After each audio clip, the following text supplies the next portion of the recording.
Estão ouvindo? É? Podemos mandar bala? Então vamos lá? Então boa noite a todos, sejam bem-vindos. Hoje vamos fazer o mesmo sistema de ontem, vou começar pelas perguntas e depois passamos para o comentário do texto. Tá bem?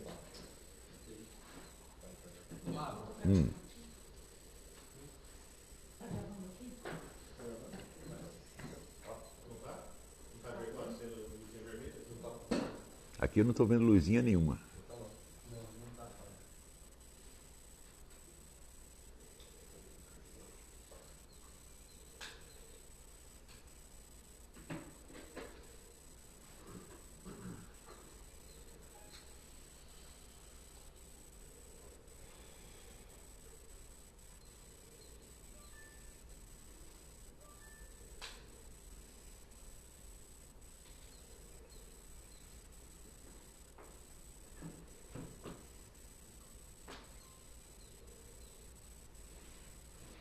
Pronto? Então vamos lá. Mas fale bem alto que hoje nós estamos com esse microfoninho aqui. Em que medida nós podemos aproveitar aqueles dois esquemas de o de Adler, de 4 níveis de leitura, inspecional, elementar, analítica e sintótica, e aqueles 4 objetivos da leitura de Sertia Monge? Você pode aproveitar as duas coisas. O único problema é que eu acho que antes de você adotar qualquer técnica, ou essa ou qualquer outra, você precisa estar consciente do que está fazendo. Quer dizer, você tem que entrar no ato da leitura sabendo o que você deve esperar. Não é isso? E a experiência de muitos anos me revelou isso. Toda leitura é um sonho acordado dirigido. Se a pessoa não tem a consciência disso, quer dizer, a participação, mesmo a participação dela nesse exercício não vai render muito. Não é isso? Porque você sabe que no sonho é você mesmo que está produzindo as imagens. E tudo o que você produz, o que você pensa enquanto está lendo, é você que está fazendo, não é o leitor, não é o autor. Não é isso? O autor apenas está dirigindo os seus passos, mas ele dá, por assim dizer, a forma do que você vai fazer, mas o conteúdo é seu. Então, vamos dizer, esta contribuição pessoal é o essencial da coisa. Não é isso? Além disso, tem outro aspecto aí. Você quando você está lendo e está tentando imaginar o que o autor está dizendo, você está, de certo modo, captando conteúdos de consciência que foram de uma outra pessoa. Algo que uma outra pessoa vivenciou, que ela experimentou e que, de algum modo, ela conseguiu transpor em palavras. Toda transposição em palavras é deficiente. Não é isso? Então, sempre, em toda leitura, existe algo que está para além do texto e este algo é justamente o que interessa. Este algo é uma vivência pessoal que o sujeito teve. Por mais impessoal que pareça o estilo, se você está lendo, sei lá, Kant ou Husserl, aquilo tudo foi pensado a duras penas, foi vivenciado, e foi uma coisa tão importante para ele que ele achou necessário registrar e passar para as gerações seguintes. Então, você está sempre, nesses casos, convivendo com um grande espírito, com uma pessoa cujo horizonte de consciência transcende formidavelmente o seu. Isto eu acho que é a coisa que, sobretudo, o leitor brasileiro sempre esquece. Quer dizer, a experiência de ler um Platão, um Husserl, um Leibniz, um Kant, ou um Dostoiévski, ou Shakespeare, é uma experiência de ampliação da sua consciência. Não é isso? E você não vai conseguir isto se você não se deixar conduzir por aquele autor, de algum modo. Você está ali como uma criança cujos passos estão sendo guiados, você não sabe onde você vai parar. Mas você não sabe qual é a finalidade da coisa e existe ao mesmo tempo claro, uma assimilação, quer dizer, aquilo está entrando em você, mas você também está se ampliando para comportar, né, experiências que transcendem o seu horizonte de consciência habitual. Não é isso? Então, isso quer dizer, esse aspecto da ampliação, de você ter que crescer para você poder conviver com aquela pessoa de algum modo. Entrar numa espécie de diálogo, isso aí é frequentemente esquecido, porque as pessoas já começam a ler e julgar desde a primeira linha. Então não tiram proveito da leitura. Mesmo que você faça todo aquele exercício do Adler, você não vai chegar lá. Quer dizer, não há a atitude de espírito correta. né? E sobretudo na sociedade brasileira, onde o sentimento de admiração ou de veneração é considerado uma vergonha. Todo mundo tem que ser superior. O sujeito tem que ler Platão como se, né, estivesse lendo uma bula de remédio, tá entendendo? Para ver se aquilo serve para ele ou não. Mas, quer dizer, esse impulso de julgar, de sentir, eu não sei porquê, essa é uma coisa que está profundamente arraigada na sociedade brasileira, um complexo de inferioridade que tem que ser compensado por uma afetação de superioridade sempre. Então a pessoa tem, vamos dizer, uma vergonha de ficar numa posição assim de discípulo ou de admirador, né? Então eu me lembro, por exemplo, eu tive uma péssima impressão quando eu estava lendo o Zé Guilherme Belchior, e ele, quando falava do chefe dele no Itamaraty, ele falava com o maior respeito. Quando falava de Platão, falava como se estivesse julgando um moleque, né? Eu falei, não, isso aí... Você vê, mesmo um homem de alta cultura, como o Zé Guilherme Belchior, cai numa dessa. Por quê? Porque é um brasileiro, né? E não está percebendo exatamente, né, as implicações morais e psicológicas do que está fazendo naquele momento. Então isso aí mostra uma hierarquia falsa. Né? Se você, por exemplo, você fingir intimidade até com filósofos da antiguidade, com Shakespeare, como se fosse o Zé Mané da esquina, você pode fazer isso, nada te impede, não é proibido você fazer. Mas com isso aí você está fechando o caminho para uma ampliação do seu horizonte de consciência. Né? Em primeiro lugar, você precisa ver que as palavras são escritas umas depois das outras, mas as concepções, em geral, são simultâneas. Quer dizer, o homem que está escrevendo uma linha, ele não está consciente só daquela linha, ele tem todo o seu horizonte de consciência presente, de algum modo, pela sua, vamos dizer, pela própria integridade da sua personalidade. Ele é uma pessoa inteira, não é isso? Mais ainda se for um filósofo, que está sempre buscando a unidade, a coerência, a continuidade de pensamento, não é isso? E que está buscando, de certo modo, uma visão. Não é um discurso, ele não está procurando um discurso, mas uma visão, uma contemplação. Não é isso? Então, se você vai julgar linha por linha, você vai perder tudo, porque você espera que o indivíduo diga tudo numa linha só. E às vezes, quando você está discordando de uma linha, você esquece a seguinte coisa: olha, eu estou aqui discutindo com um filósofo. É quase impossível que ele não tenha pensado antes de mim o que eu estou pensando agora. Então, se ele não explica isso nesse pedaço aqui, é capaz dele explicar num outro. Né? Então, muitas vezes você não tem acesso a esse outro texto naquele momento, mas é prudente você tentar antecipar. Né? Quer dizer, o que ele não está explicando aqui, talvez ele explique num outro lugar, deve ser assim, assim, assim, assim, assim. Ou seja, não apenas se trata de você se deixar conduzir, mas de você complementar positivamente o que você está lendo. É só assim que o seu horizonte de consciência se amplia até o tamanho dele, se for possível. Mas uma mente que já entra na leitura, né, carregada de espírito crítico, de acidez e carregada de objeções, nunca vai entender uma coisa dessa. Então você vai acabar não entendendo. Você pode entender uma frase ou outra, mas você não vai penetrar, por exemplo, o mundo de Platão ou o mundo de Shakespeare, tá? Que é justamente a visão simultânea que ele tinha da realidade. E a leitura é justamente para isso, é para você crescer. É isso que é o ex docere. O ex docere é sair de si, quer dizer, você vai para além do que você já é. É um processo de crescimento mesmo. Não é você reduzir tudo ao seu próprio tamanho. Como todo crescimento, ele implica, vamos dizer, às vezes alguma perplexidade, às vezes até algum sofrimento, de você compreender coisas que você não quer compreender.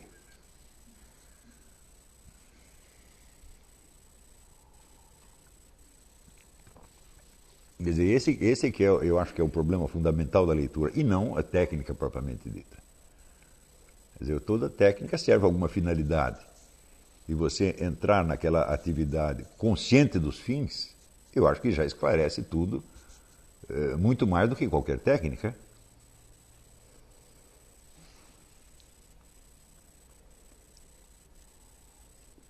Agora, quando eu digo assim para vocês organizarem as bibliografias daquilo que vocês pretendem ler, eu acho que a ideia fundamental é de você pegar os livros que realmente articularam a história daquela disciplina ou daquela arte, que moldaram aquilo. Isso não quer dizer necessariamente que sejam os livros mais conhecidos, né? Porque existem obras que marcaram época e influenciaram profundamente os seus contemporâneos e ensinaram muita coisa para muita gente e depois foram esquecidas. Não é isso? Esquecidas e às vezes até desprezadas depois. Às vezes são descobertas 200 ou 300 anos depois. Não é isso? Quer dizer, se você vê um caso como o do filósofo italiano Giambattista Vico, ele só foi encontrar um leitor compreensivo 200 anos depois. Não é isso? Quer dizer, na época não pareceu ter a mais mínima importância. Ou seja, para entenderem o que ele estava dizendo, era preciso que nesse ínterim fosse descoberto mais isto, mais isto, mais isto, mais isto. Coisa que ele já sabia antes. Então, o indivíduo é posto num segundo plano justamente porque estava acima. Isso acontece com frequência. Não é isso? Então, no começo você vai se deixar guiar, evidentemente, pela fama fama consolidada dos autores, tal como aparece em manuais ou em livros de história, sei lá, história da literatura, ou história da ciência histórica, ou história das ciências sociais, uma coisa assim. Mas depois você começa a fazer suas próprias descobertas. Depois de algum tempo você descobre obras que eram enormemente importantes e que passaram despercebidas, pelo menos ao consenso contemporâneo.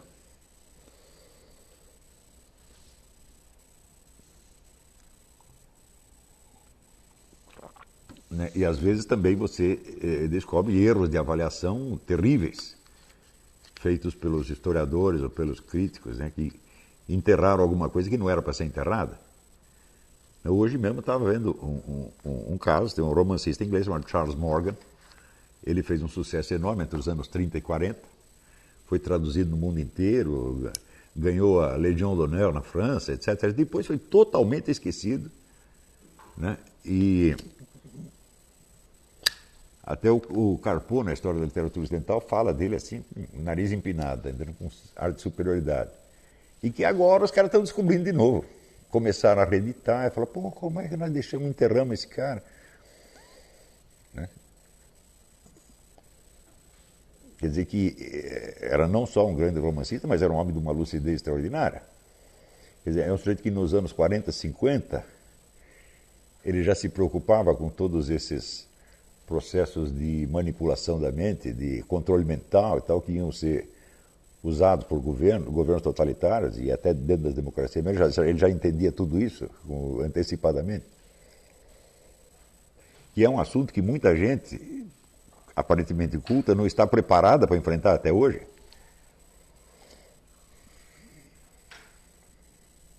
Tem muita gente que acha que isso é a história da carochinha, a teoria da conspiração. Aliás, este é outro problema da leitura e do estudo. Você vai ficar sabendo coisas que as pessoas não sabem, né? E, evidentemente, essas pessoas ficam perante você na posição de uma criança que vê a vida adulta e não entende e, portanto, ri. Não é isso?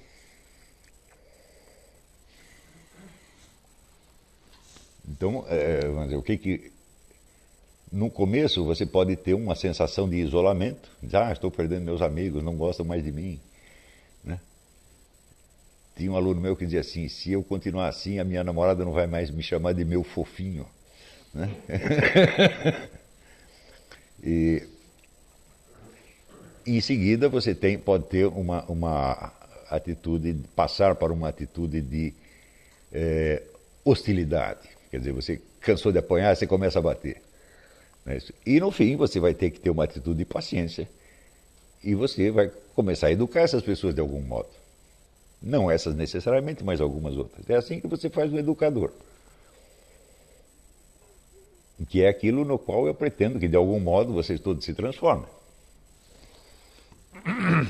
Não é isso? Quer dizer, a educação funciona em círculos concêntricos. Um educa 10, que educa 100, que educa 1000 e assim por diante. Né?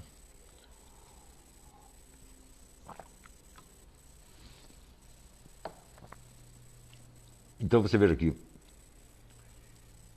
no fundo de cada brasileiro, existe o medo de você ampliar sua consciência. O medo de saber o que os outros não sabem. Né? E isso pode simplesmente bloquear a sua leitura. Você está lendo, mas você não está querendo compreender. Você está querendo apenas reiterar coisas que você já sabe. Você quer uma confirmação das... Né? Então é como o sujeito querer fazer ginástica, mas não querer que os músculos doam. Não dá, é possível, vai doer pelo menos um pouquinho.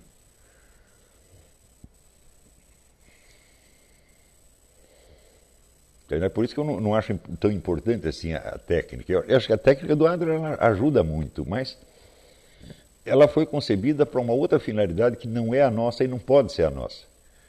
Quer dizer, a situação da sociedade brasileira é muito diferente daquela situação na qual ele começou o trabalho. Não se pode esquecer que ele começou isso na Universidade de Chicago, com o apoio da universidade, um instituto montado, né? E mais depois o apoio da Enciclopédia Britânica. Então ele estava preparando pessoas para que entrassem numa circunstância que já estava preparada para elas, de algum modo. E nós não estamos fazendo isso. Né? Nós estamos aqui naquele haikai do Antônio Machado, caminante não há caminho, se hace caminho al andar. Quer dizer, nós não temos avenidas abertas por onde nós devemos entrar, nós temos que ir abrindo a picada com facão, tá entendendo? Sem saber exatamente onde vamos chegar. Quer dizer, a situação da sociedade brasileira, desse ponto de vista, é uma situação de barbárie mesmo. Né? Quer dizer, você nunca sabe quando os indígenas vão pegar você, assar e comer. Você nunca sabe. Isso pode acontecer a qualquer momento. Quer dizer, eu vejo, por exemplo, por reações de ódio irracional que, às vezes, a minha presença provoca, eu vejo isso aí. São reações compreensíveis. Né? Quer dizer, o temor de uma coisa desconhecida que parece abalar não só as suas convicções, mas parece pôr em risco a sua personalidade. De todos os seus valores, os seus apegos, etc, etc. Isso tudo pode acontecer, esses temores não existem só externamente, eles existem dentro de nós. Cada vez você vai ter que vencer isso de novo, de novo, de novo, de novo. Eu vejo que, em geral, o leitor brasileiro, ele não consegue imaginar o quanto uma outra pessoa pode saber mais do que ele. Quer dizer, não tem essa expectativa, olha, aqui tem um imenso território que para mim é desconhecido, mas que esse sujeito já percorreu, ele sabe tudo aí. Eles não têm essa ideia. Dificilmente o indivíduo consegue imaginar que alguém saiba algo que ele não sabe. E isso cria, claro, um encruamento, um enrijecimento da consciência que vai, então, entrar num processo repetitivo. Né? Esse é um discurso sempre repetitivo, modifica um pouquinho a forma para dar uma impressão de novidade, mas ele aqui não cresce.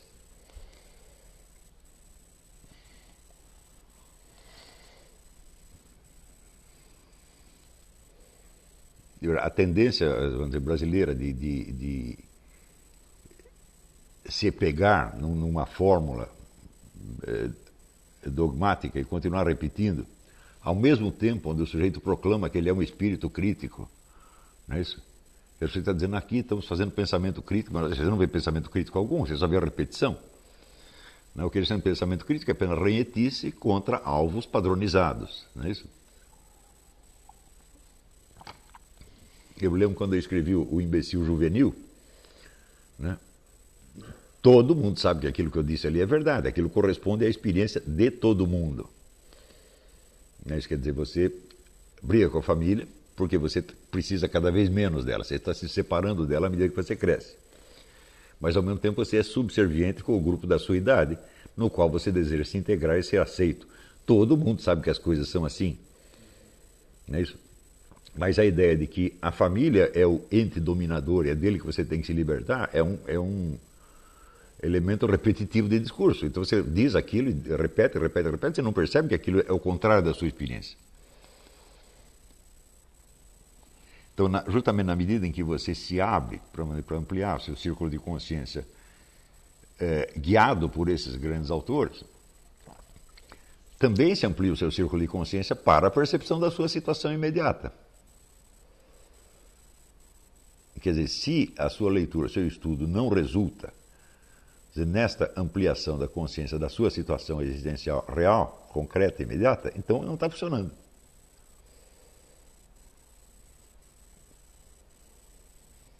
Eu tinha um professor de biologia que ele dizia o seguinte: você explica para o sujeito o que é bicho de pé, ele responde na prova direitinho, daí você chega lá na casa dele, ele está andando descalço no lugar onde as galinhas fazem cocô. Ele não entendeu nada do que você explicou, tá entendendo? Então é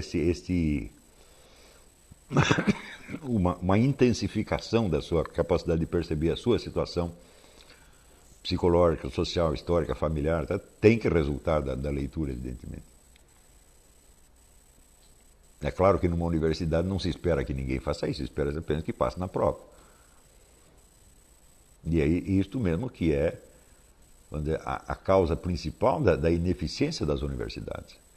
Elas têm muito pouco a ver com a vida real, mesmo as melhores, mesmo aqui nos Estados Unidos.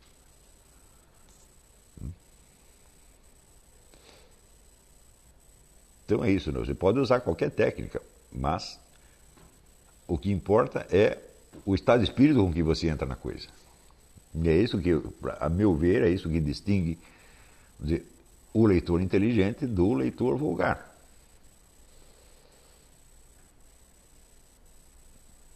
Alguma outra pergunta? Diga. Peraí, tem duas lá atrás. Não sei quem fez primeiro. Fale bem alto, por favor. Ao longo desses anos, o senhor pode falar uma característica marcante, né, que consiga, durante o ato de leitura ou após a leitura, né, é pensar, meditar e contemplar, né, atingir esse objetivo. Uma característica assim, que é preciso desenvolver, né, durante a leitura. Sim, o negócio, veja, o pensar, meditar e contemplar também são 3 etapas da leitura. Não é isso? Quer dizer, o pensar simplesmente corresponde aqui, eu sabia de pensar é transitar de uma ideia a outra. Muito bem, quando você está lendo, você está transitando de uma ideia a outra levado pela mão do autor. Não é isso? Mas existe em seguida a isso, ou junto com isso, o seu esforço imaginativo de buscar a raiz daquilo na experiência, na sua experiência, em primeiro lugar, considerada como um análogo da experiência do autor. E por fim, você tem o estado, a contemplação, onde você vê tudo aquilo como um conjunto. E quando você vê como um conjunto, por exemplo, você acabou de ler, sei lá, uma peça de Shakespeare, né? Então você pega, vamos dizer, não só o enredo, a sequência dos acontecimentos, a analogia daquilo com a experiência da vida real, mas você pega, de certo modo, a concepção do mundo, a cosmovisão que tem por trás daquilo. Não é isso? E, com certeza, a cosmovisão antecede a redação da obra. Não é que o indivíduo foi pensando as coisas, sabia que escrevia. Não, ele já sabia daquilo tudo antes de escrever. Ele apenas não sabia como explicar. E a partir de um certo momento ele achou um jeito de expressar aquilo. Então você está participando de um horizonte de consciência que é necessariamente mais amplo do que o seu. Mas só quando chega aí na contemplação, que você está vendo a coisa como um todo. Às vezes as pessoas pensam que ver as coisas como um todo é ver a estrutura da obra. Eu digo, não. A estrutura da obra é só um pedaço. O que eles têm que pegar é a ordem da cosmovisão, que vai muito além da estrutura da obra. Às vezes nem pega a estrutura, quer dizer, não consegue relacionar um pedaço com o outro, não percebe uma ordem interna no texto. Né?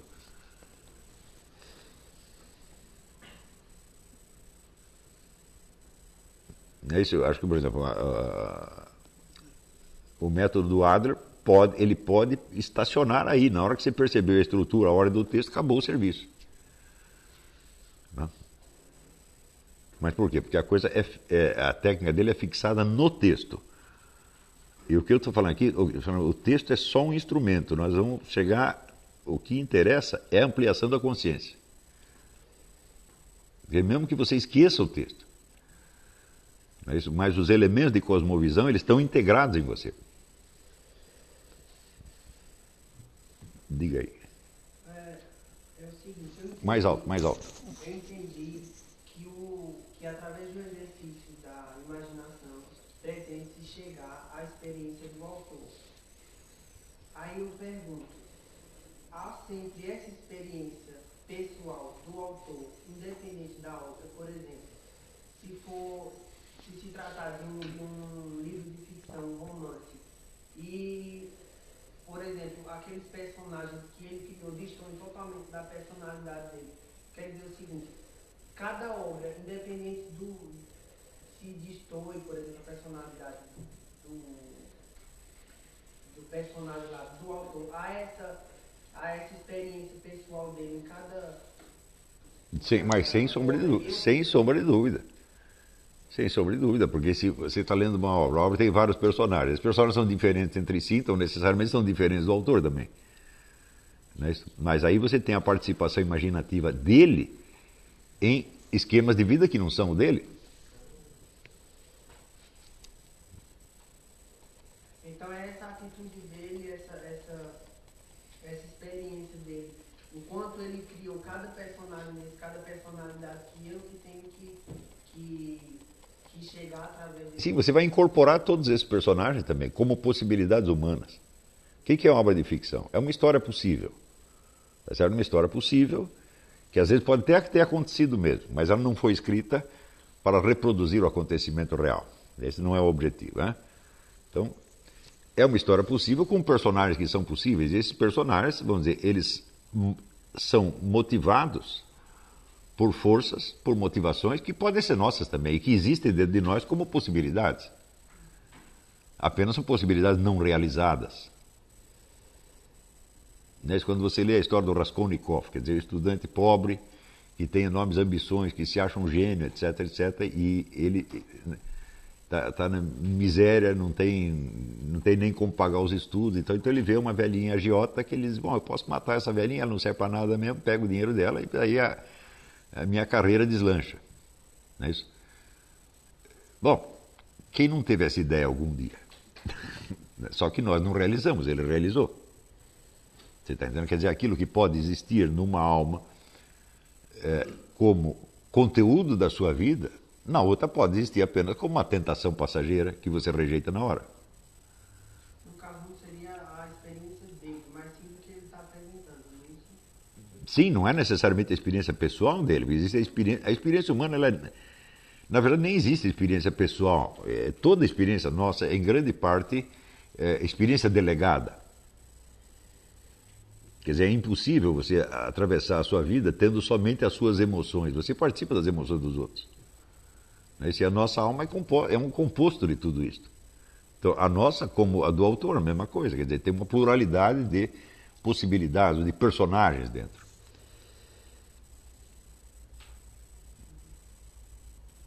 Não é isso? Então, vamos dizer, é por isso que é importante ler ficção. Porque a ficção são, vamos dizer, as histórias possíveis dos seres humanos. E existe um número limitado dessas possibilidades. Um número enorme, mas limitado. Se você conseguisse abranger todos eles, então eu diria, bom, você vai compreender todos os seres humanos com que você cruzar na sua vida. Isso nunca chega a acontecer. Tá certo? Mas é justamente essa ampliação da imaginação que lhe permite compreender pessoas que são diferentes de você. E se você não tem este exercício de imaginação, de você... Por exemplo, você pega esse personagem do Raskolnikov, depois você pega o personagem do livro que eu mencionei, O Nó das Víboras, que é, vamos dizer, um velho avarento, tá certo? Que só pensou em conservar e ampliar seu dinheiro a vida inteira, e que odeia a família, odeia todo mundo. Não? Eu digo, bom, eu não sou nem um assassino de velhinhas e nem um velho avarento. Tá certo? Mas eu tenho que poder compreendê-los. E só posso compreendê-los se eu admito que essas possibilidades existem também em mim. Só que eu não quero realizá-las. Não é isso? Então, é isso que tira você de uma espécie de provincianismo psicológico, onde tudo aquilo que não é motivação sua lhe parece estranho, e inaceitável ou repulsivo. Né? Se bem que no Brasil existe, como é que se diz, a obrigação da repulsa, né? Todo mundo tem que ter repulsa por aquilo que lhe parece estranho. Né?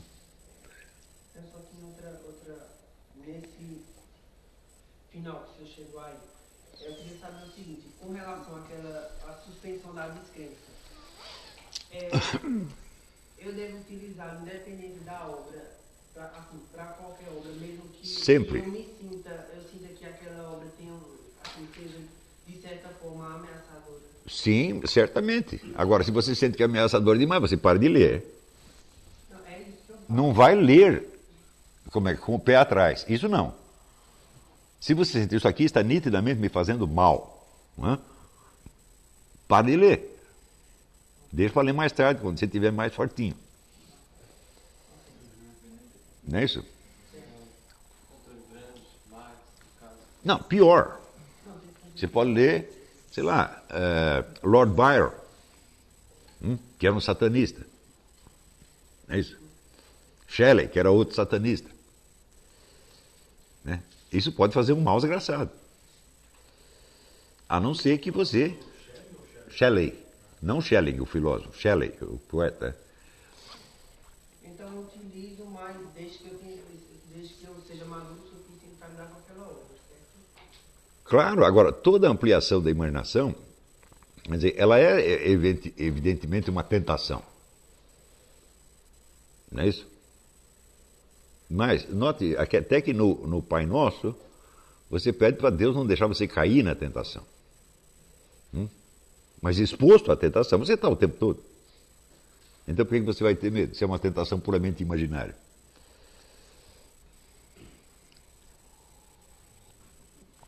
Não é isso? Quer dizer, você pode perguntar assim, em que medida eu estou maduro para compreender, por exemplo, a alma de um satanista?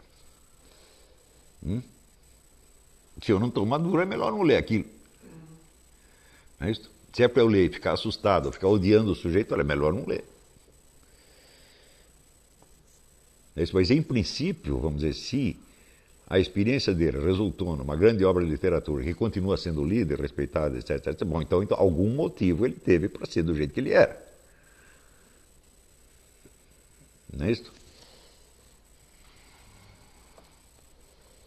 Se você lê, por exemplo, Baudelaire, né? Baudelaire até hoje ninguém sabe se ele era um satanista ou se ele era cristão. Porque tem toda essa amplitude. Você pode interpretar de um jeito como pode interpretar do outro. Agora, em geral, vamos dizer, eu acho que a sociedade brasileira, as pessoas não estão sendo preparadas para a aquisição de alta cultura porque elas fecham num corpo de crenças e reações muito cedo e criam um sistema de repulsas. Que é, assim, no fim das contas, é o medo da experiência, é o medo da imaginação. É o medo de sonhar. Né? Agora, veja, se você sonhou que você matou a velhinha, na verdade você não matou velhinha nenhuma. Você apenas viu uma possibilidade, você viu uma tentação e não caiu nela. Então qual é o problema? Hã?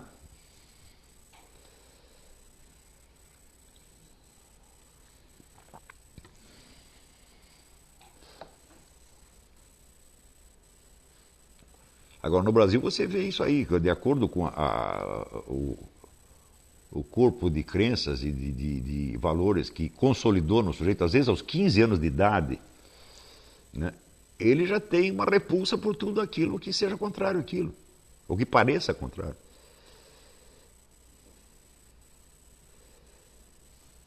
Então, evidentemente, é um provincianismo, fica cada um... Né? Cada um é uma alminha pura, uma alminha virgem, que não pode ser exposta à tentação. Então cada um fica, vamos dizer, se fechando dentro de uma redoma para não ser atingido por informações que possam abalar a sua alma. Então acabou a educação.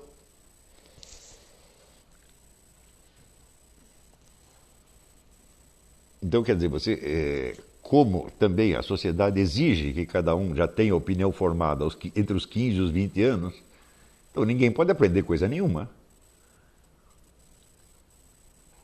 No processo de educação, você veja, Aristóteles entra academia platônica com 18 anos e sai com 38. É só aí que ele começa a ensinar. Então ficou 20 anos.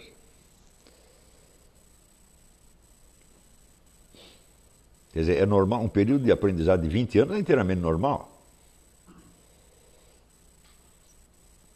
Mas no Brasil, aos 17, as pessoas já têm que ter convicção firmada. Então, ou ele é comunista, ou ele é católico, ou ele é evangélico, ele é, sei lá, macumbeiro, é espírita, qualquer coisa, tá entendendo? Não aceita, então, o estado de dúvida. E, como eu já expliquei 1000 vezes, a tolerância para com o estado de dúvida é a condição absolutamente necessária dos estudos. Se você quer fazer uma personalidade intelectual que seja abrangente, poderosa, etc., etc., você vai ter que passar por dúvida muito tempo. E a dúvida não é incompatível, vamos dizer, com algumas crenças fundamentais, desde que essas sejam muito sinceras.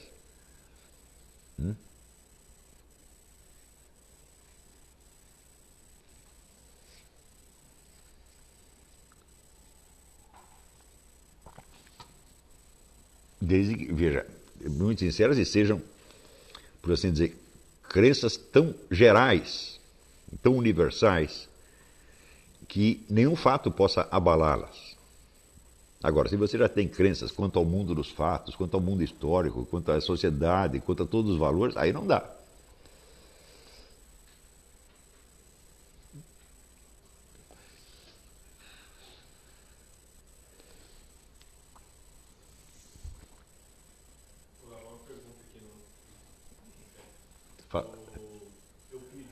Uhum. Ele, na primeira pergunta, ele está pedindo para você analisar a influência da leitura dos clássicos à luz dos movimentos gaysistas, freudianos, dos estudos culturais. Bom, acontece que todas estas escolas, vamos dizer, elas já entram nessa leitura com um objetivo determinado. Não é isso? Então, vamos dizer, é a promoção de uma determinada agenda. Então você vai ter que, por exemplo, reinterpretar toda a história universal, né, à luz da posição da mulher, mas não da mulher tal como ela existiu historicamente, sim da mulher de hoje. Né? Então, o que é uma mulher feminista? Uma mulher feminista é beneficiária de um Estado democrático altamente desenvolvido, onde ela é cercada de proteções por todos os lados, onde a qualquer momento, se ela tem uma disputa com um homem, ela pode convocar 40 homens contra aquele, ou 100 homens, ou 1000. Não é isso? Por exemplo, aqui nos Estados Unidos tem esta instituição, a mulher chega na delegacia e diz, o meu marido disse que vai bater em mim. Dela dizer isto, o cara não bateu ainda. O sujeito já é posto para fora de casa e tem que pagar pensão de alimento, etc, etc. Então, isso quer dizer que o Estado, que é constituído basicamente, vamos dizer, de homens, fornece à mulher uma proteção que a torna mais poderosa do que um homem. Não é isso? Então, esta mulher que nasceu nesta circunstância, ela começa a comparar a situação dela, a analisar a situação de mulheres do século II, ou III, ou do século X a.C., como se esta mulher já tivesse todos esses direitos que lhe foram assegurados pelo Estado moderno. Então, a história vai aparecer como a história da opressão das mulheres.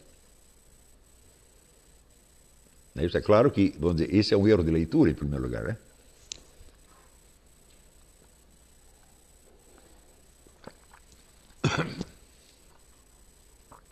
Não, eu já escrevi um texto chamado Breve História do Machismo, não sei se vocês leram. É uma sátira, evidentemente, mas é uma sátira científica, aquilo corresponde à realidade das coisas. Você imagina, por exemplo, uma sociedade mais primitiva, onde a vida está constantemente exposta a riscos de ordem física, a certas catástrofes naturais, a ataques de animais, etc, etc, e onde a sobrevivência depende da força física do homem.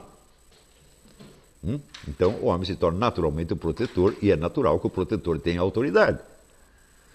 Assim como, por exemplo, sei lá, num estado de guerra ou estado de sítio, então a autoridade militar, ela adquire um poder absoluto sobre as pessoas, não dá tempo de discutir. Não é isso? Por exemplo, numa guerra você não pode tomar decisões democraticamente. Não é isso? Então, situações de emergência, de periculosidade ou de dificuldade, automaticamente enfatizam o poder do macho. Não é porque o macho quer oprimir, é porque não tem outro jeito. Não é isso? Então, eu conheci uma velhinha mexicana que ela teve 18 filhos.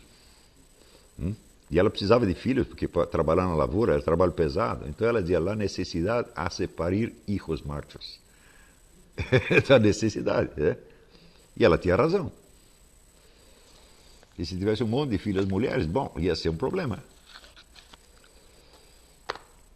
Então isso sempre foi assim, quer dizer, essa situação foi imposta pelas condições físicas do planeta Terra.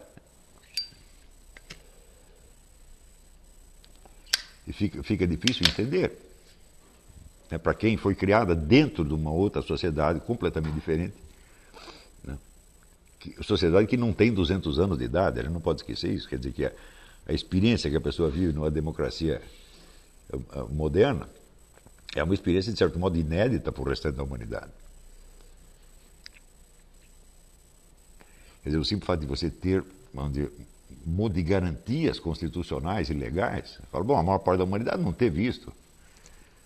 E note bem, isso só foi possível de aparecer quando aparece a economia capitalista e ela se desenvolve de uma maneira extraordinária e, de certo modo, vamos dizer, o desafio da subsistência imediata está vencido. Aí pode aparecer tudo isso. Antes não podia.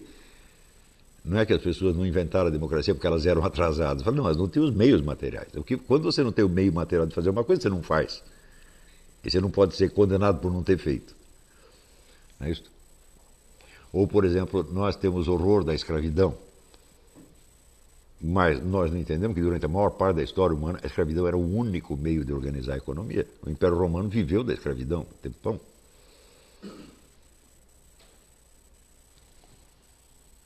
Não porque fossem uns bárbaros, eles não tinham máquinas. Então, depois que você começa, né, a mecanizar a indústria, a agricultura, etc., bom, o trabalho escravo acaba desaparecendo, porque ele não faz mais sentido. Então nós não podemos dizer que essas instituições são bárbaras. Elas simplesmente eram uma imposição de uma situação física intolerável. E de quem é a culpa? A culpa é do planeta Terra, onde nós vivemos.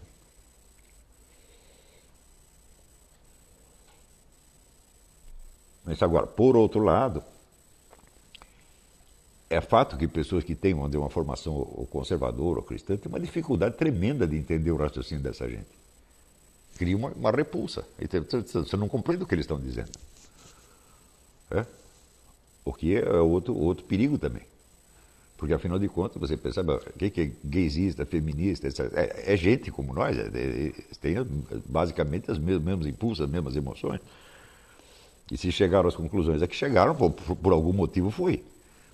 Ou seja, é porque a experiência dele o induz a chegar a essas conclusões. Às vezes a experiência pode ser muito limitada ou provinciana, e de fato é, na maior parte dos casos. Mas se você não é capaz nem de compreender a mente provinciana, como é que você vai entender a mente de um gênio como Platão ou Aristóteles? Você não vai compreender.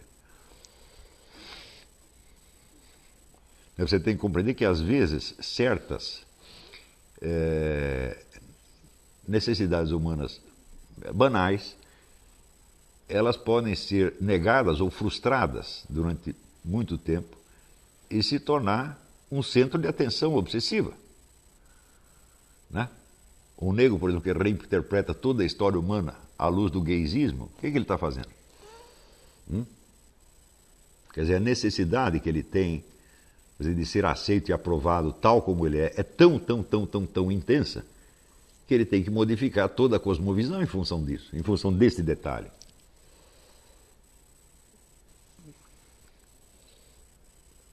Claro que existiram ao longo da história inúmeros caras homossexuais que não eram assim. Se você pega o livro do Ian Forster, por exemplo, o romancista inglês, ele era homossexual. Mas isso simplesmente não aparece no seu romance. Quer dizer, ele não está vendo o mundo inteiro em função do seu drama sexual. Ele se sobrepõe a isso, né? Mas, em certos casos, a necessidade ou sexual, ou econômica, ou social, ou emocional, se ela for muito negada, se o indivíduo vivenciá-la como sendo muito negada, ela pode se tornar, vamos dizer, o eixo de toda a cosmovisão dele. Porque ele, evidentemente, vai ser uma coisa deformada, ele vai perder o senso das proporções. No fundo é só esse o problema de perda de senso das proporções. Então, fazer uma imaginação disforme, por assim dizer. Mas também pode haver uma imaginação disforme pelo motivo contrário. Quer dizer, do indivíduo ser muito cristão, muito apegado à moral cristã, então ele não consegue entender que outras pessoas tenham vivenciado experiência diferente. Ele tem horror. Né? Quer dizer, o sujeito confunde entre uma postura moral que diz que tal ou qual coisa é pecado, tá certo? E a repulsa diante da pessoa que personifica esse pecado. É fácil você dizer que negócio devemos odiar o pecado, mas não o pecador. É fácil dizer isso, mas você, na verdade, isso é impossível, né? Porque o pecado é só uma ideia abstrata. O que você vê são realmente os pecadores, né? Então você acaba sempre odiando os pecadores. E daí você não entende mais nada.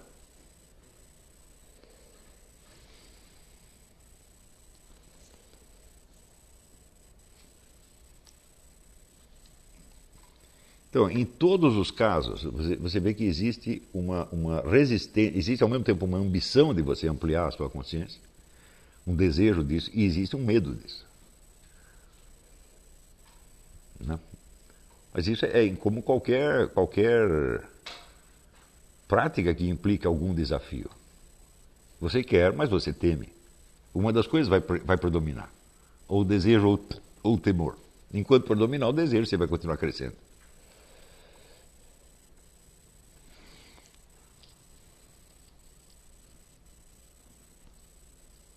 Mas dizer, o estado de dúvida, ele pode chegar, às vezes, a uma situação tão radical que você pensa que você vai ficar louco. Mas quando a gente pensa que está ficando louco, geralmente ele não está. O cara que é louco, geralmente ele pensa que ele é normal, os outros é que são loucos. Eu me lembro que nas memórias do Jung, por exemplo, ele conta que havia uma certa fase da vida dele que a única coisa que ele tinha certeza mesmo era o endereço dele. Ele sabia, aconteça o que aconteceu, eu vou saber voltar para casa.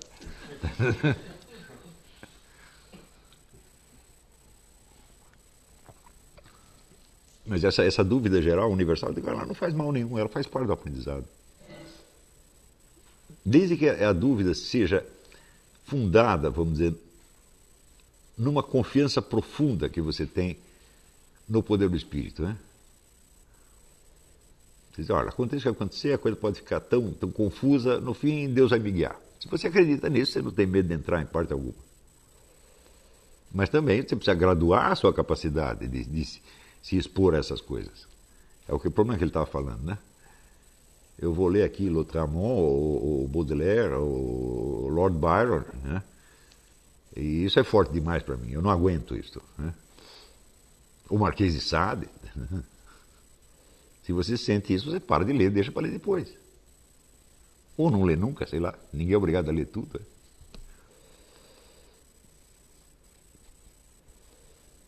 Agora, vamos dizer, onde você vê uma visão demoníaca, tá certo? Negativista da realidade, né? Pelo menos na sociedade brasileira, mas um pouco aqui também, o pessoal é impelido a buscar, de preferência, essas coisas.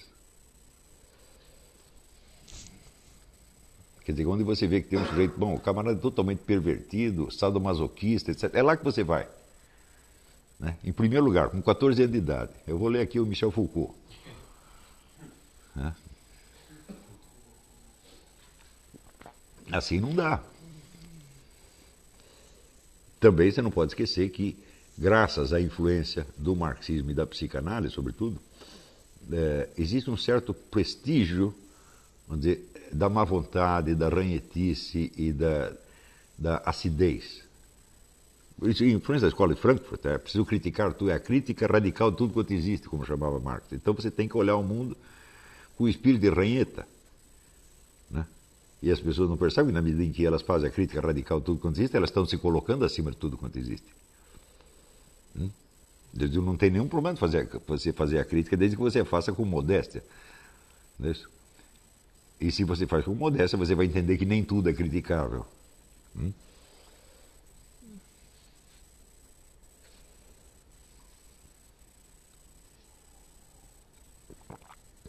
se você, vamos dizer, como eu expliquei ontem, quer dizer, a leitura é, sobretudo, a busca, vamos dizer, de uma forma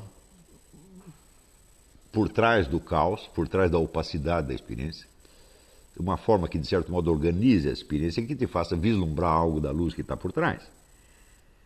Este é o objetivo. Mas se você já decretou que não existe luz nenhuma, que tudo são trevas eternamente, então você só vai querer adensar cada vez mais essa treva. Mas eu acho que esse é um risco que vocês não correm. Que isso aqui, afinal de contas, não é a USP.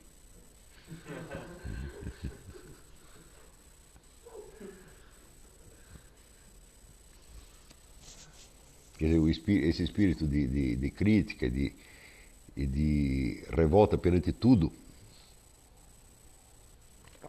que, ao mesmo tempo, protege de toda a crítica a fonte da crítica. Isso aí, evidentemente, vai incapacitar você para qualquer estudo sério.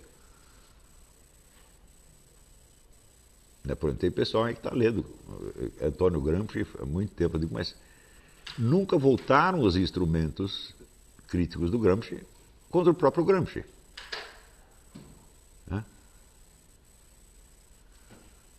Porque, se você ver bem, o Gramsci não está ensinando nada de positivo, ele só está ensinando como é que você destrói uma sociedade para você tomar o poder. Partindo do princípio de que você representa o único valor positivo existente.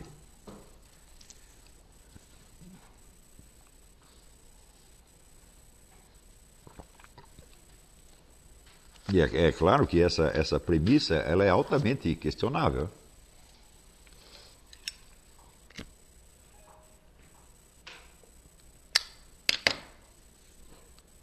Mais alguma pergunta? Tem uma pergunta lá atrás. Na primeira aula você falou...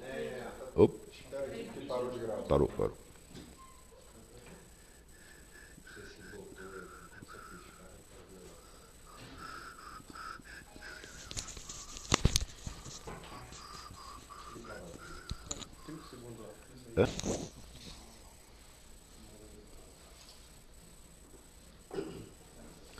Então vamos lá.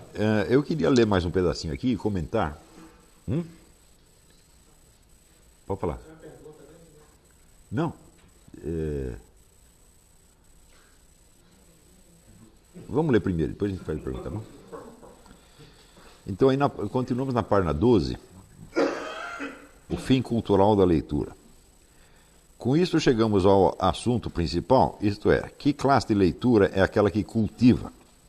Antes de tudo, devo adiantar que não me refiro aqui à leitura como um meio, conforme a pratica, por exemplo, o estudante. Tampouco me refiro àquela que se faz para adquirir informação ou erudição, pois a verdadeira cultura não se baseia numa soma considerável de fatos. E a falta de medida nessa direção leva à orgia intelectual, que, como a gula no campo fisiológico, produz indigestão ou pletora, e não assimilação saudável. Por outro lado, a cultura não se identifica nem mesmo com o saber. Há pessoas que leem muito sem conseguir mais do que agravar os vícios do seu espírito ou a sua falta de espírito. E há pessoas que chegam a saber uma infinidade de coisas sem adquirir sequer mediano discernimento para as da entidade humana, no que diz respeito à entidade humana. Um camponês analfabeto, penetrado da tradição fundamental e da sabedoria popular, com vasta experiência no exercício consciencioso das suas ocupações, pode estar mais próximo da alta cultura do que o mais diligente leitor enciclopédico. Ao passo que, no caso do primeiro, a lenda e as crenças vinculam o seu ser com um mundo tão admirável que lhe permite viver como adulto sem deixar de sentir como criança, o do segundo é racionalismo exangue. No segundo, o racionalismo exangue seca na sua alma as fontes da feliz ingenuidade, da poesia da vida e da fé numa norma suprema. Leitura que cultiva real e profundamente o nosso ânimo é aquela capaz de constituir-nos em exploradores encantados e prudentes do espírito através da soberba floresta dos livros reveladores. Leitura livre, proporcionada e seleta, cujo melhor fruto é a perfeição íntima. Examinemos os fundamentos desta maneira de ler. O espírito, e é aqui que eu queria chegar, o espírito, é preciso defini-lo, ainda que seja com o risco de usar termos técnicos. O espírito é a ordem de essências, direções e formas eternas, irredutíveis tanto à realidade da alma individual, quanto ao mundo sensível, porém virtuais em ambos, é virtualmente presente em ambos. Não são acessíveis em si mesmas, ainda que a nossa mente seja capaz de descobri-las e de encaminhar-se em direção a elas, como a agulha magnética assinala o norte, efetivo ainda que invisível. Anteriores à experiência, constituem condição de toda experiência possível e possuem legitimidade, autonomia e hierarquia próprias, não relativas a pontos de vista arbitrários.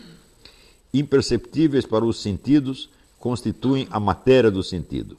Vislumbradas ou alcançadas pelo entendimento, chamamos-as ideias e as referimos à razão. Apreciadas e vividas pela estimativa, recebem o nome de valores e sua esfera própria é o do ordo amores, a ordem do amor. Muito bem. Então, ontem eu estava dando o exemplo do que acontece quando você apreende a verdade de alguma coisa. Não é isso? A verdade de um objeto. Então, só o que está em jogo aí, por um lado, a sua capacidade perceptiva, a sua mente, a operação da sua mente a partir dos seus sentidos, e, por outro lado, a presença de um objeto que não é você e que não é a sua mente. Não é isso?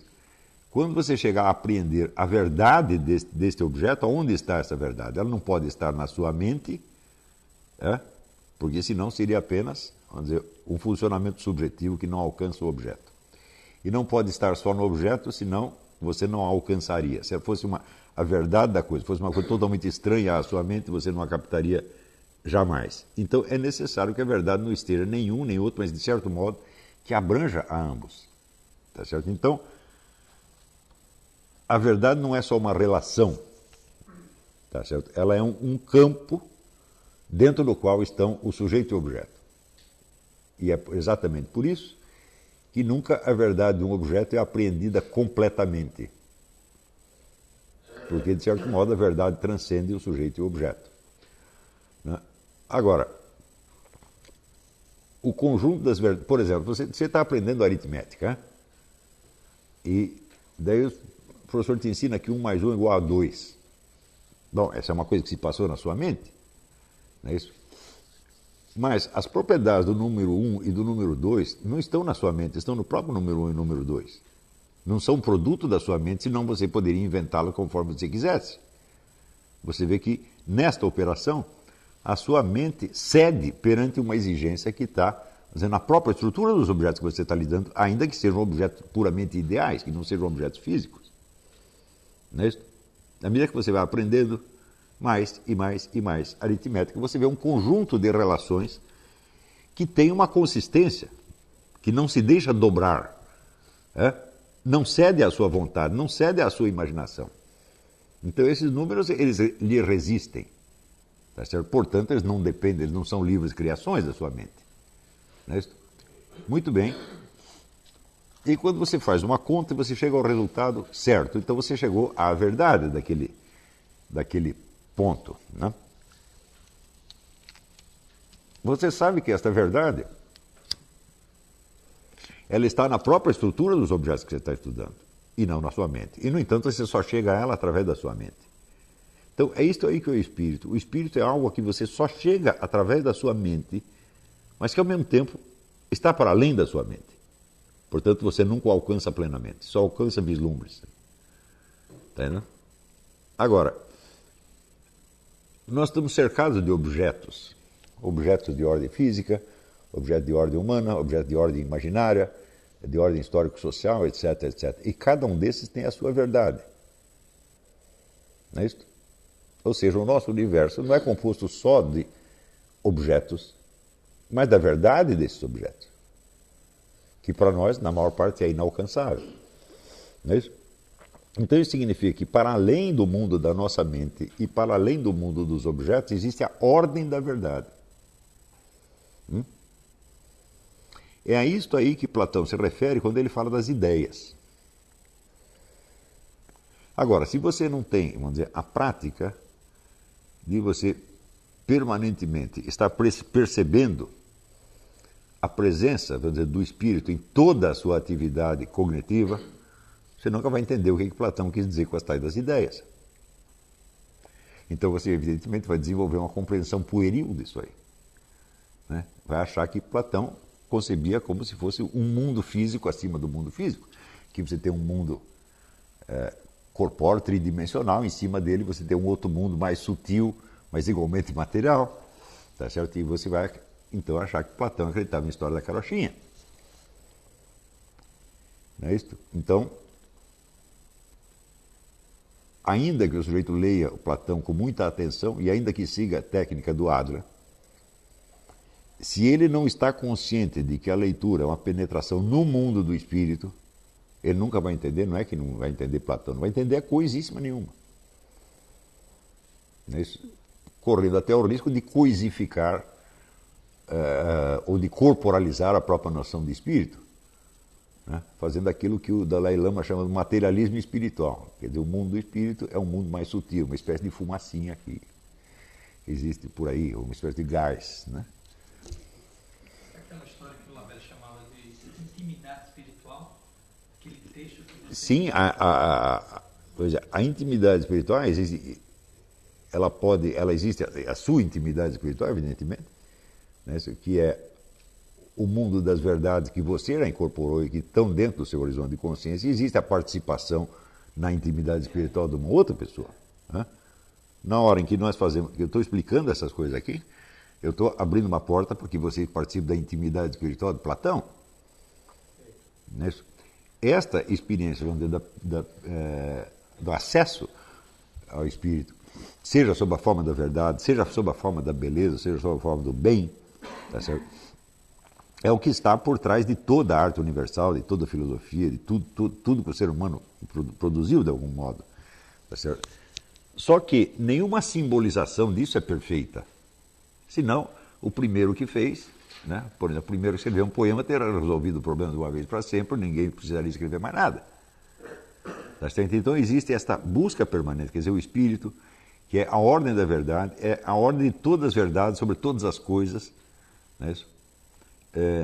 Tomado como um conjunto, como um todo. Isso nos é inacessível, nós só temos vislumbres. Não é isso? E, então, quer dizer, a busca permanente disso é o que caracteriza o ser humano. A verdade só existe para o ser humano. Para os animais não existe verdade. Então, quer dizer, a verdade é, como explica o Zubiri, a verdade é, vamos dizer, o correlativo do que é a inteligência humana. A verdade só existe para a inteligência humana, na verdade. Para os outros animais não existe, mas não quer dizer que só exista na inteligência humana. Né? Eu disse para ela. Quer dizer, através da nossa mente, da nossa inteligência, que nós chegamos lá. Mas na hora que chegamos, percebemos um pedaço, nós percebemos que aquilo não depende de nós de maneira alguma. Não é isso? Então,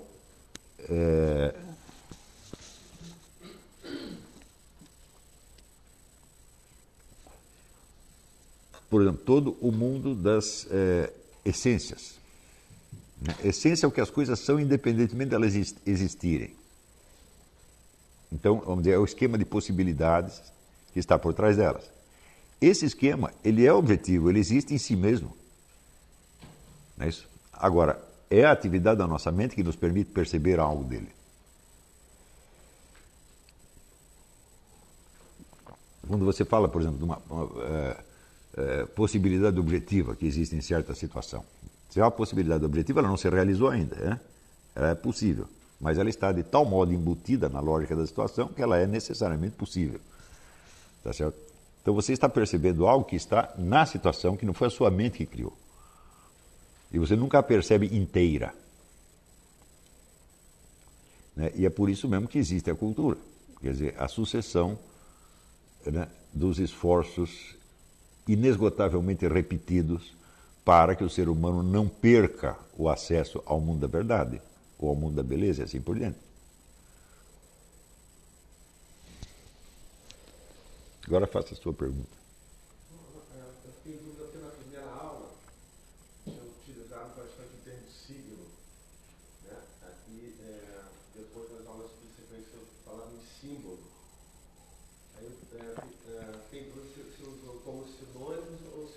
Não. Se há alguma diferença entre eles? Signo e símbolo. Existe uma diferença. Né? O símbolo é um signo que não esgota o seu significado, cujo significado está em aberto. Ele é, vamos dizer, um significado potencial. No caso, por exemplo, do exemplo que nós demos, da moça cega, surda e muda, tá certo? O signo representava, vamos dizer, um ato e um objeto, um ato realizável e um objeto alcançável. Não representava nada para além disso. Se bem que por trás disso houvesse toda uma situação social, etc, etc. Ele abria para tudo isso, mas o que era conteúdo e consciência da moça naquele momento era só o ato de pegar a faca, ou me dê a faca. Então você fala de signo. Né? Quando você fala de símbolo, tá certo? O símbolo abre para uma série ilimitada de gestos e situações possíveis.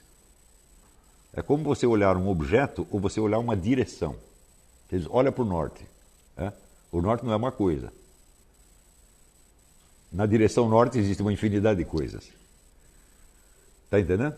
Então é como diz, o signo aponta um objeto, o símbolo aponta uma direção. Ficou claro isso? Quer dizer, essa explicação também é simbólica, ela não é perfeitamente exata, mas dá para entender o que eu estou falando.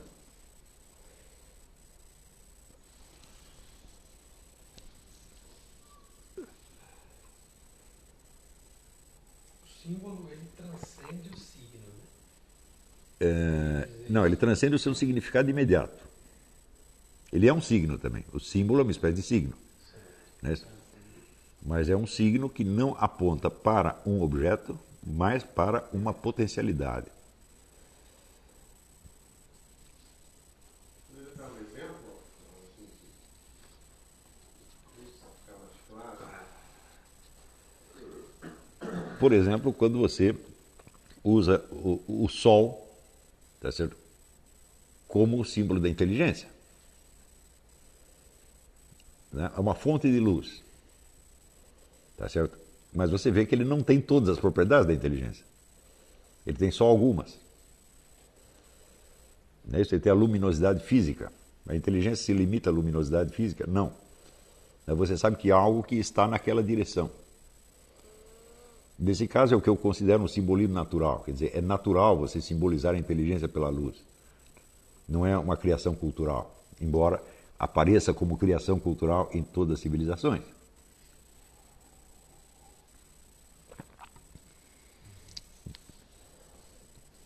No caso do puro signo, né, a coisa se esgota, vamos dizer, num ato realizável e num objeto alcançável. No caso, por exemplo, quando você usa a luz como símbolo da inteligência ou da consciência, seja da inteligência humana, seja da inteligência divina, você vê que a luminosidade física não esgota o significado. Além da luminosidade física, tem que ter algo mais. E daí você usa outro símbolo, e outro, e outro, e outro, e outro, e outro, e nunca completa. Mas você sabe em que direção aquilo está. Você sabe para onde deve olhar, embora você não saiba qual é o objeto que você está olhando. Quer dizer, o símbolo assinala antes uma busca do que um objeto. Uma intenção de uma busca. Ou seja, é uma potencialidade que nunca vai se realizar completamente. Por exemplo, uma noção não sei se posso chamar assim, da ciência, da simbologia, ajuda o leitor a ficar mais inteligente. Mas é claro que ajuda. Então, seria Porque no fim das contas, todo conhecimento humano é puramente simbólico. A gente nunca esgota nada. Quando eu falo que o signo esgota, quer dizer, esgota só funcionalmente, para aqueles fins imediatos. Porém, você vê que naquele caso da faca, né, por trás deste articulação de signo, significado e referente, você tem toda uma situação que se abre para aquela moça, através desse signo. Esse signo leva a outros, e outros, e outros, e outros, e outros. A coisa não poderia se esgotar aí. Né? Quer dizer, você vê o que este gesto significava. Significava um objeto? Não, significava uma relação entre duas pessoas, né, articulada em torno de um objeto. Não é isso? Mas ela supõe aí a possibilidade da comunicação. Quer dizer, eu estou transmitindo a uma outra pessoa uma intenção minha que ela entende. Se a moça não soubesse instintivamente que a freira ia entender o signo, ela não ia repetir o signo. Então tem essa expectativa, e essa expectativa é ela que abre para toda uma rede de relações sociais e culturais possíveis. Não é isso? Do mesmo modo, se você pegar a teoria científica mais precisa e mais literal que existe, ela não tem um alcance senão simbólico também. Ela não fecha a realidade inteira.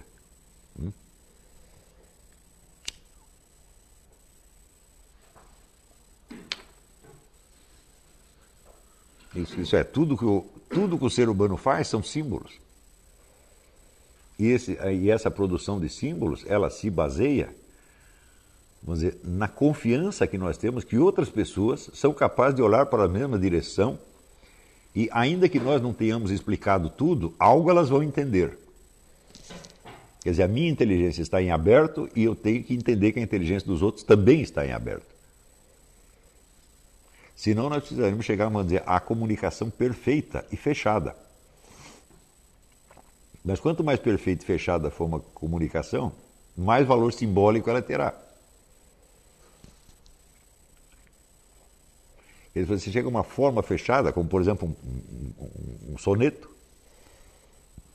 a forma está inteiramente fechada e acabada. Por isso mesmo ela abre para experiências imaginativas ilimitadas. Você pega uma lei científica qualquer, você pega aí a segunda lei da termodinâmica, né? Você lê isso, a sua imaginação não para mais. Abriu para uma infinidade de coisas. É isso quando diz que qualquer sistema ele só pode render 30% da sua energia. Daí você começa a pensar, mas o universo inteiro é assim?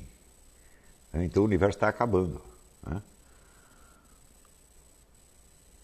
Você imagina isso, a sua imaginação pega fogo aí.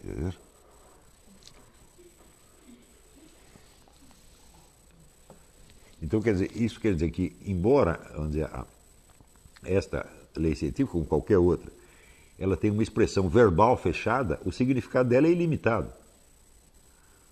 Então ela é tão simbólica quanto uma música, um soneto. Entendeu? Ou seja, o símbolo é característica do ser humano. O pensamento simbólico, o conhecimento simbólico é característica do ser humano.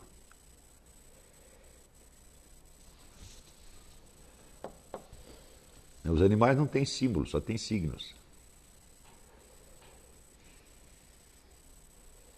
Isso quer dizer que cada signo que ele recebe corresponde a uma ação imediata, um objeto imediato. E ponto final.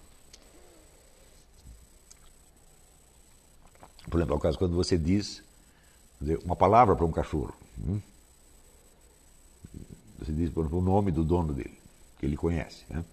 Ele sai procurando o dono, porque aquilo significa aquela pessoa imediatamente. Agora, quando diz o nome de uma pessoa para você, imagina quantas coisas o nome da pessoa evoca na sua mente. Você não conseguiria dizer tudo. Diga tudo o que você sabe da sua mãe ou da sua namorada. Você não termina. E, no entanto, você sabe do que nós estamos falando. Mas qualquer pessoa que você conhece, você sabe uma parte das coisas a respeito dela, mas você sabe que tem mais por trás. E isto que está por trás é o que dá o sentido daquilo que você sabe. Não é isso? Senão ela não seria uma pessoa, ela seria como se fosse uma estátua. Então, é muito importante, assim, em toda a ordem essa ordem de estudo, você conservar, esta ideia da tensão entre o conhecido e o desconhecido. O conhecimento é feito, na verdade, desta tensão. É o que está para além, aquilo que você não compreendeu ainda, que você não sabe ainda. É isso que vai dar, vamos dizer, o valor do que você sabe, o valor e o significado do que você sabe. Então, orientar-se no desconhecido é a coisa básica.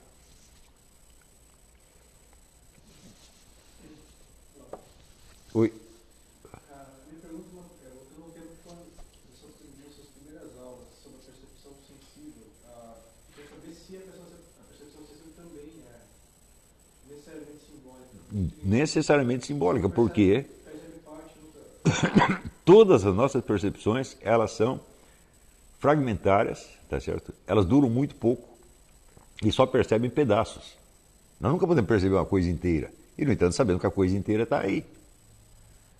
Não é isso? Quando você olha um cubo, você só vê 3 lados. Mas você sabe que existem outros 3 do outro lado. Né? E se você não soubesse disso, você não saberia que é um cubo. Quando você vê, vamos dizer, um corpo vivente, né? Você só vê a superfície, mas você sabe que tem órgãos que estão funcionando. Quando você vê as pessoas, você só vê no estado presente, mas você sabe que tem uma história por trás dela, que elas nasceram algum dia, viveram. E você tem esta expectativa. É ali que está a percepção da verdade, e não só, vamos dizer, na sensação imediata. Isso não, preste atenção, isso não quer dizer que esta parte desconhecida só exista como pensamento nosso. Muitos autores pensaram isso. Não, nós só percebemos uma parte, o resto nós completamos pelo pensamento. Né? Isso seria absolutamente impossível. Você não cria tudo isso. Você sabe que isso está ali, mas não é porque você pensou. É isso que eu chamo conhecimento por presença. Você não precisa, né? Ninguém precisa pensar, fazer, peraí, eu estou vendo aqui uma aparência de ser humano, mas por comparação com o meu corpo, porque eu acho que eu funciono, eu tenho uma fisiologia, eu vou concluir que esse sujeito também tem uma fisiologia dentro dele. Ninguém faz raciocínio. Ninguém nunca fez. Não é por analogia com o seu corpo que você sabe que os outros corpos têm uma fisiologia interna. Você sempre soube disso. Não precisou pensar. Quando você é um bebê, você já sabe disso. Então, isso aí, vamos dizer, esta capacidade de você medir o conhecido por um desconhecido presente, né? Isso é o que caracteriza o conhecimento humano.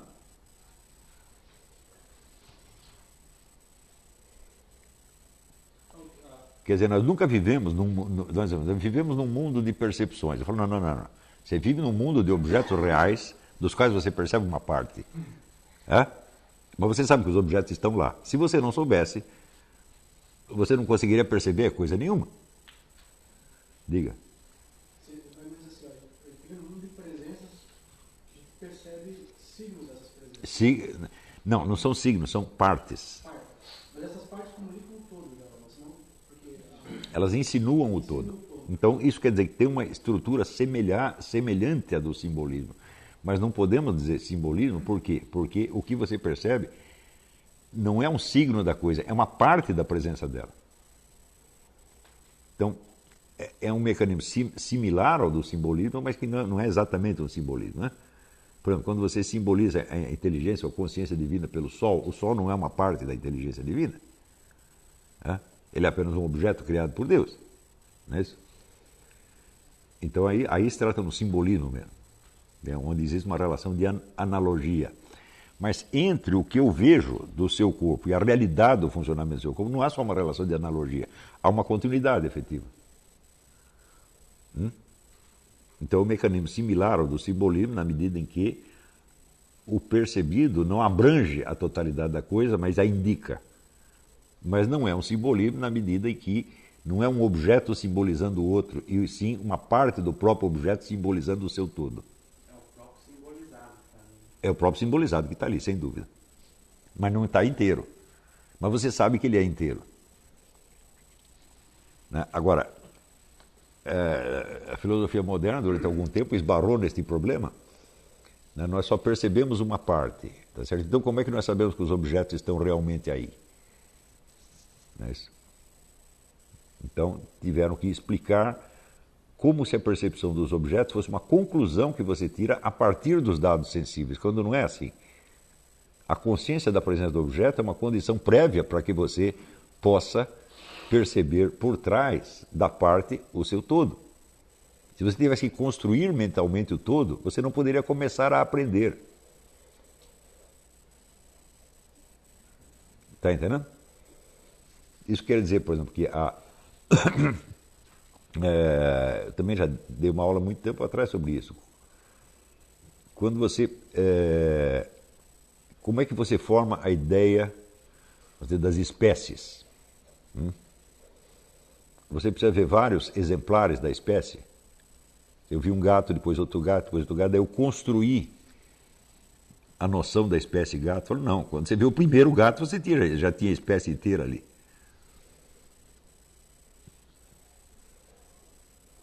Senão você não conseguiria, né, fazer a comparação. Para eu comparar um gato com outro, eu já preciso saber que é gato antes. Senão, a comparação seria arbitrária. Eu compararia, por exemplo, a forma de um com a cor do outro, né? Ou o tamanho de um com a posição do outro, e não ia terminar tão cedo. Como é que eu sei fazer a comparação, certo? Eu comparo cabeça com cabeça, rabo com rabo, etc, etc, porque eu já aprendi a forma da espécie. Então isso quer dizer que, logicamente falando, as espécies são obtidas por abstração, quer dizer, a definição da espécie é obtida por abstração, mas a percepção da existência de espécie não é por abstração. É imediata. Quer dizer, cada objeto ele traz integralmente as propriedades que definem a sua espécie. Se faltasse um pedaço, eu digo, isso aqui é quase um gato. Né? Daí ele, vamos dizer, se cada objeto não contivesse a sua espécie inteira, tá certo? No que ela tem de essencial, ele não pertenceria àquela espécie. Ele seria, por exemplo, uma imitação de gato. Um gato empalhado, por exemplo, ele tem quase todas as propriedades do gato, só não tem uma, ele não está vivo. Ele não é um animal. Não é isso? Então, quer dizer que a percepção das essências, ela é imediata. E não é um processo mental, por assim dizer. Não passa pela sua mente. Ele é anterior à atividade mental e é uma condição para a atividade mental. Isso quer dizer que o ser humano, ele sabe muita coisa antes de ter pensado nisso. Né? E é isso aí justamente a noção do conhecimento por presença, que é a base de todo e qualquer conhecimento possível. Agora, os filósofos se confundiram a respeito porque eles começaram a examinar a coisa a partir do fenômeno da percepção. Então, da percepção, das sensações, para você chegar até os objetos, é um trajeto quase impossível. Se fosse para você construir as noções a partir dos sentidos, ou seja, se o processo psicológico do conhecimento fosse a mesma coisa que o processo lógico da construção dos conceitos, você estaria perdido. E para construir o conceito de uma espécie, sim, eu procedo por abstração. Eu pego vários exemplares, comparo o que tem em comum e daí eu monto a definição. Mas isso é o processo de construção lógica. Né? Agora, o processo do conhecimento efetivo não pode ser assim. Quer dizer, confundiram, vamos dizer, a construção de conceitos com a percepção de objetos. E daí começava a analisar a percepção para chegar a ver como é que nós construímos esses objetos e no fim você chegava à conclusão de Hume. Isso é impossível. Né? O Hume estava muito certo, ele analisava as coisas por aí e via que, pelos processos então conhecidos da filosofia europeia, era impossível você chegar à conclusão de que um objeto é ele mesmo, de que você é você, de que o seu eu existe, de que você tem consciência. Por quê? Porque se acreditar que todos esses processos, todos esses conhecimentos eram obtidos por abstração. E Hume demonstrar que essa abstração era impossível. Só que ele só conhecia duas alternativas. Ou eu vou por abstração, ou eu vou por crença. Então ele fala, bom, então temos que deixar de lado essa análise, esse racionalismo todo e apostar na crença. Eu digo, mas isso também é impossível se você examinar. Quer dizer, não é nem por construção e nem por crença.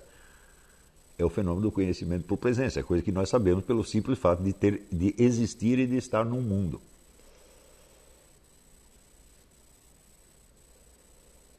No fundo, todos esses erros surgem da ideia de que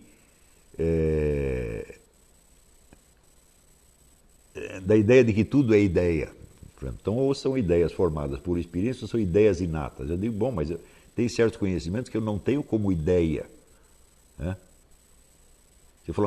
Se você pensar bem, ideia inata é uma expressão autocontraditória. É uma ideia, é uma coisa que você pensou. Né?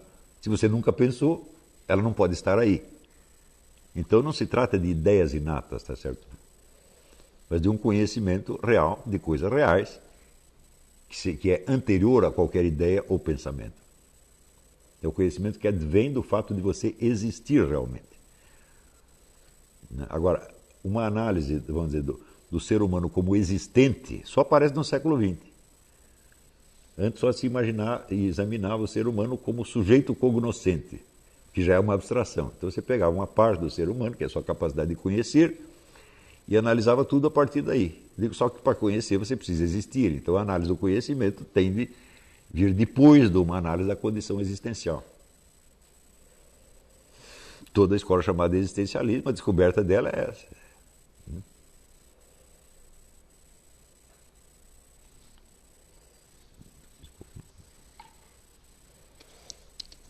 Deu para entender? Então, se tem mais perguntas, fica para amanhã. Amanhã a aula é construída praticamente só de perguntas, e virão algumas perguntas de pessoas que não fizeram o curso. E a aula naturalmente vai ser um pouco mais comprida. Vai ser realizada lá na minha casa e não aqui. Se não tem mais nenhuma dúvida por hoje, tem. Então. O método da confissão, ele tem um alcance, ele não vai nunca modificar a estrutura perceptiva do homem, que são essas estruturas que todo homem tem, só pelo fato de existir. Ele é uma espécie de ajustar o foco da psique do homem. O método da confissão é você, inclusive, confessar o que você já sabia, embora nunca tenha pensado que sabia. Não é isso? Quer dizer que justamente esta admissão do conhecimento por presença, você obtém pelo método da confissão. Você pergunta, de onde eu tirei tal ou qual conhecimento? Eu não o tirei de parte alguma. Eu sou esse conhecimento. Ele sempre esteve aqui. Então, se você perguntar assim, como é que eu vendo uma aparência de corpo humano, eu sei que é um corpo humano? Quando você era bebê, você já não sabia disso? Quando você, no bercinho, você reconheceu a sua mãe, você achou que era apenas uma aparência de mãe e você teve que fazer uma abstração para chegar lá, isso aí deve corresponder ao conceito de mãe. Você não fez nada disso, você já sabia. Então esse conhecimento pré-reflexivo, ele é de um valor extraordinário, porque tudo vem daí. Isso Aristóteles sabia, Quer dizer, o conhecimento filosófico, científico, ele não é mais valioso do que o conhecimento pré-reflexivo, porque ele não passa de uma reflexão que você faz sobre o conhecimento pré-reflexivo. Onde está tudo, todo o depósito do conhecimento está dado na realidade. É o exemplo que eu dou, por exemplo, se você pegar assim, tudo que o ser humano escreveu sobre mineralogia, você pega a maior biblioteca de mineralogia do mundo, você tem um monte de conhecimento sobre as pedras, não tem? Mas você tem muito mais conhecimento das próprias pedras. Está tudo lá depositado. Da onde que os mineralogistas tiraram esses conhecimentos que eles escreveram? Não tiraram das pedras? Então, nas outras pedras tem mais ainda. Então, quer dizer, o universo, ele é conhecimento. Ele é verdade. Ele não é só uma presença, vamos dizer, física muda. Não, ele é o conhecimento. Não só o universo físico, mas tudo que existe. Tudo que existe, além da sua presença física ou histórica, etc., ele é a sua verdade. Isso não é uma outra pergunta, porque assim, na medida que os objetos físicos são capazes de se apresentar para uma mente humana, e se comunicar com ela de uma maneira, dizer algo, mostrar algo assim, da sua própria consistência, existe algo elemental nos próprios objetos físicos também. Sim, é uma maneira de dizer, né? Quer dizer, se o objeto pode ser visto, é o que Aristóteles dizia, mas dizer, o objeto tem a sua forma física, essa forma física, ela transmite uma forma inteligível. Não é isso? Se não tivesse nada de inteligível, a gente não inteligiria nada. E se você foi capaz de captar alguma verdade a respeito daquele objeto, é porque a verdade estava lá e ela estava sob forma acessível e inteligível. Portanto, esse aspecto inteligível dos objetos faz parte deles. Está lá para ser lido, por assim dizer. Então, o que é inteligir? Né? Pode ser interlec, ligar uma coisa com outra, mas pode ser intus legere, ler por dentro. Quer dizer, você lê a verdade dos objetos. Né? Mas não é o primado do sujeito, mas nem do objeto também. Não é o primado do sujeito nem do objeto, é o primado do mundo, o primado da realidade. E acima do primado do mundo, tem o primado da verdade do mundo, que envolve este mundo, porque a verdade, vamos dizer, ela não está expressa inteiramente no mundo. A verdade que está no mundo, que está realizada no universo, é só um aspecto dela. Existe o restante da possibilidade universal que não está em parte alguma, mas que existe. Que é o Logos, propriamente dito. Que todo e qualquer exercício de conhecimento, ele vislumbra o Logos, ele vislumbra a dimensão da verdade, sabendo que você só vai aprender um pedacinho daquilo. Mas esse pedacinho é suficiente para animar você a buscar mais. E nesse buscar mais, é nisso que consiste a vida humana.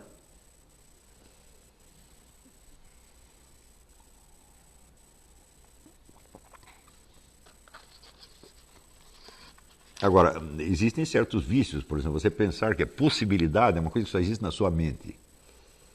O mundo é constituído somente de objetos presentes e a possibilidade é apenas uma abstração que você faz. Eu digo, mas se a possibilidade existisse só na minha mente, nada poderia realizá-la.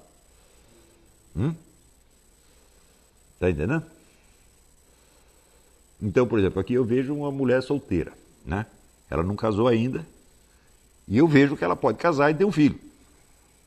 Mas se isso existir só na minha mente, não adianta ela casar 1000 vezes. Ela não vai ter filho nenhum. Demais quem vai ter o filho é ela e não eu, pô. Então a possibilidade, ela faz parte da estrutura da realidade.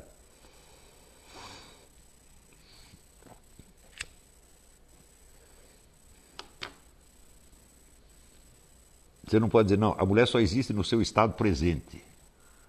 O resto são tudo especulações que você faz.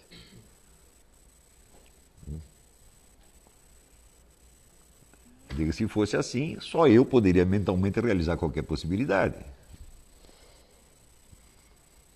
Professor, a consciência é uma espécie então de consciência de que o próprio ser humano, você mesmo pode ser um objeto para si próprio? Mas é claro. Daí você verá, quem descreve bem a dialética da formação da consciência é o Louis Lavelle. Né? Quer dizer, a consciência, de certo modo, ela se realiza por vontade própria. Mas ela se realiza assimilando o que não é ela, o que está acima dela. E é exatamente o que eu estou tentando ilustrar aqui, de algum modo, né? No processo da leitura, no processo do aprendizado. Né? A iniciativa é toda sua, você só faz isso porque você quer. Mas, na medida que você quer, você se deixa conduzir por algo que é maior do que você. Sem isso não é possível ler com proveito nem uma bula de remédio. Né?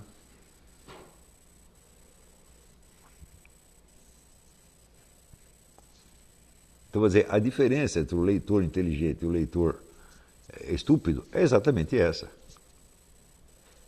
Um está se deixando crescer e o outro está somente assimilando, colocando uma nova estrutura dentro daquilo que ele já é.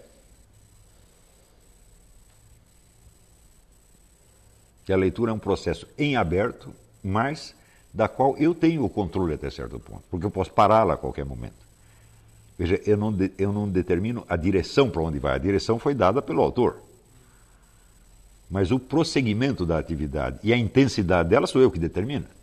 Eu que determino quanta atenção eu vou prestar, né? Quanto que eu vou enriquecer aquilo com a minha imaginação, né? E quanto que eu vou permanecer, vamos dizer, fiel e obediente, dócil à ordem que o autor colocou ali. Tudo isso sou eu, como exatamente um músico ao executar uma partitura. A iniciativa de tocar ou de parar de tocar é inteiramente dele.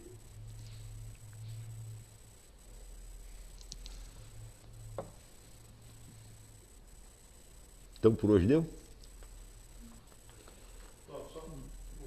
Mas há um fator que não há controle durante a leitura, que é o processo dos insights, né? Que a leitura é. Aquele comentário que eu fiz com você sobre o Munir, né? Quando ele lia o livro do Dylan Husser, ele dizia que ele não concordava com nada, mas a leitura que mais proveitosa, porque mais lhe gerava ideias, fazia Bom, isso pode ser, mas ali você está indo até além do que é preciso para compreender aquele livro. Isso aí já não é um processo de leitura, é um processo, como é que se diz, um processo heurístico, por assim dizer. Quer dizer, eu posso estar lendo uma coisa e por causa daquilo eu descubro algo que não tem nada a ver com aquilo. Isso pode acontecer também. Mas aí você também tem a decisão, você pode seguir o fio das suas próprias ideias, você pode voltar à leitura. Isso às vezes vale a pena, me acontece com muita frequência, eu estou lendo um negócio e me aparece uma ideia sobre uma outra coisa, e falo, peraí, agora encosta o livro aí que eu vou escrever esse negócio. Esses os próprios textos que eu comento aqui. Eu muitas vezes escapo do texto. Estou lendo um negócio e aquilo onde desperta uma outra linha de raciocínio. Frequentemente eu uso os textos para isso. Quer dizer, eu não estou explicando o texto, eu estou explicando o objeto e usando o texto, vamos dizer, como um lembrete ou um estimulante.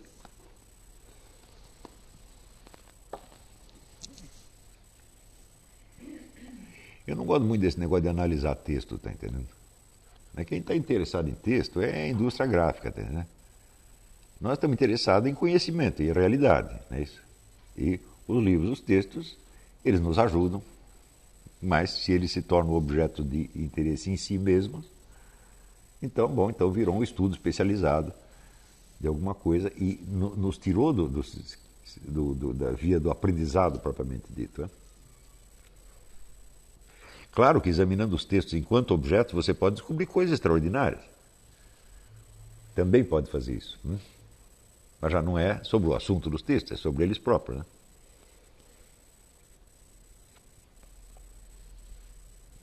Então tá, prosseguimos amanhã. A aula começa então às 7 horas. Né? Mas chegue antes.